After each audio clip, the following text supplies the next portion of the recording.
Maliki Yawmiddin. Master of Judgment Day.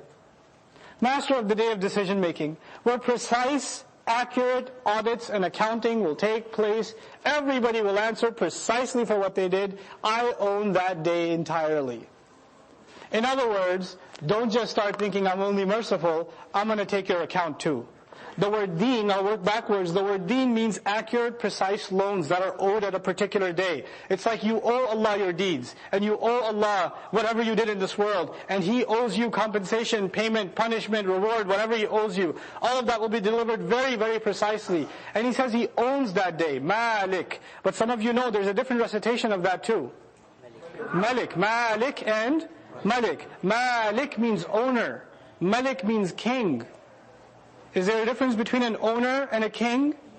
There is a difference. Are you the king of your pencil or the owner? If you're the king of your pencil, you have very low self-esteem. Okay? I am the sovereign of this water bottle. You're the king. Owners are of small things. Kings are of what? Big things. On Judgment Day, are big things going to happen? He's the king of them. On Judgment Day, are the smallest things going to be counted? He's the owner of them. He covers everything. Because if you just say Malik, owner, you cover the little things, but you leave what? The big things. An owner is not the same as a king. The king sees the entire territory. But the owner sees the little things. You know micro and macro? Right? Malik covers the micro. Malik covers the macro all at the same time.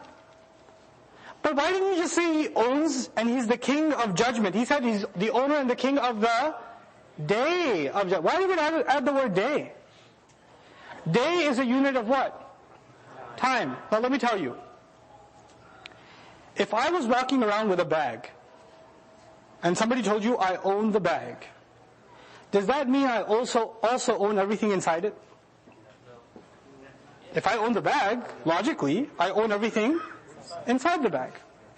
Allah first says, I have complete control over that day, the big things and the little things, by what two words? Malik and Malik. Then He says, I don't just own judgment, I own the day. Everything that will happen inside that bag. What I mean by the bag is what? The day. So if He owns the day, He owns every last detail of that day. Now let me tell you about owning time, just a little bit. Human beings, it's impossible for us to own time. It's impossible. We can't even own 1 second. Let me tell you why. How many things will happen in the next second? How many things will take place in that container that we call 1 second? Is there only things happening in this hall? Things happening across the entire existence in every second. When Allah says He owns time, He takes control of everything that's happening in it. Time is like a bag that things happen inside. Right? He took absolute ownership, complete control over every last detail, every little record, every little deed, completely captured on Judgment Day. Which leads me to talk a little bit about Judgment Day. This is a little bit of a not transgression, but at least a digression from our main topic. But I do want to tell you something about Judgment Day. What's the opposite of mercy? The opposite of mercy is punishment. Either somebody does you a huge favor or they punish you. Did Allah mention punishment in Fatihah? No, He didn't. You know, on the one hand He mentioned mercy. That's extra. Then in the middle there's justice. 0. If you put it on a scale, the positive side is mercy. The 0 point is what? Justice. And the negative side is what? Punishment. Allah didn't even mention the negative. All He mentioned was what? Justice. Day of judgment. Day of decision making where justice is served. He mentioned the 0 point. Why? Because as far as in our religion, there's no difference between punishment and justice. In our religion, there are 2 kinds of people on Judgment Day. People who get Allah's mercy, 2 people who get Allah's justice. Only 2 kinds of people. There's no third. There's no third kind of person. One of my favorite accounts of Judgment Day is when we get our books. Some people are given the books in their right hand. Other people are given their books in their left hand. May Allah not make any of us from them. People who are given the book in their left hand are given the book behind their back.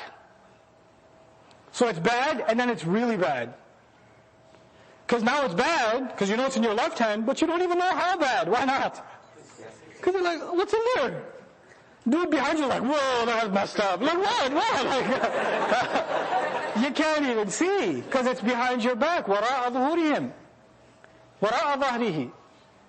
Now, the guy who's given the book in his right hand, can he at least see what's going on? Okay. But even the ones who did good deeds, does anybody just look at their book? Oh, okay, I got it in my right hand. It's a good feeling, but it's still scary or no? Still scary because you're about to go through the security checkpoint where your book is opened. And the auditor goes line by line by line. It's terrifying. You ever seen those booths at the Travel Security Administration at the airport? Nowadays it's gotten easier soon after, more recently after 9/11, when I used to travel, I used to get the VIP treatment almost every time. Right? You're about to go through, you have to take your shoes off and all that's normal now, right? But then they look at your face and they're like, okay, you step over here, sir. We have to ask you about your favorite color or whatever. Right? So they take you. So I was kind of used to that. I was kind of used to the entire process. One time I was traveling to Vegas for a Quran conference. I swear, okay. I'm in the masjid, okay, Okay, so I go to Vegas. I hand the guy my boarding pass. He says, must have been let me go. So I was like,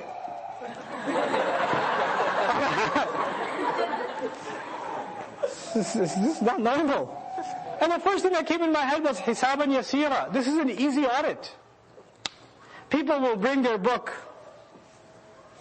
If you notice, page 17, I think I caught a Laylatul Qadr. And I marked this other page, I forgave a friend of mine. That should be worth like Jannah, right? I've highlighted with marker which good deeds. I make sure I get credit for those. You bring the book and the angels are about to count your deeds and the angels are instructed, according to the Prophet ﷺ, فَيَتَجَاوَزُونَ عَنْهُمْ. They just say, it's okay, just go. You're about to open your book and go page by page and the angel says what? Go ahead, sir. We understand. We got it.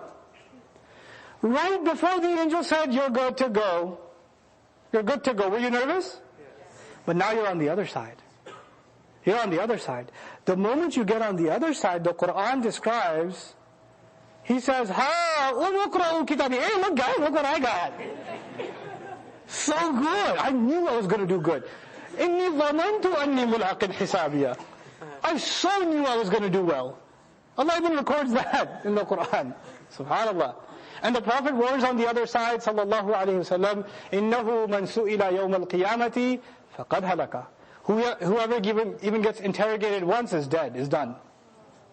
If the book gets opened, good deed. Oh, what's this AMC theater Friday night, April 24th? Who's that with you? Oh, I got the full name here, okay. And what is that about? Can you explain yourself? Done. Finished. No more interrogation. If you get questioned once, you're done. So we ask Allah Azza wa Jal for His mercy on Judgment Day, and we ask Allah Azza wa Jal to skip over our precise judgment. Allahumma hasibna hisaban yasira. Oh Allah, give us an easy audit, an easy reckoning on that day.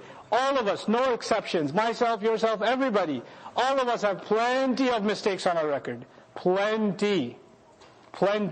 None of us are safe from that. None of us. So Allah put both of those things together.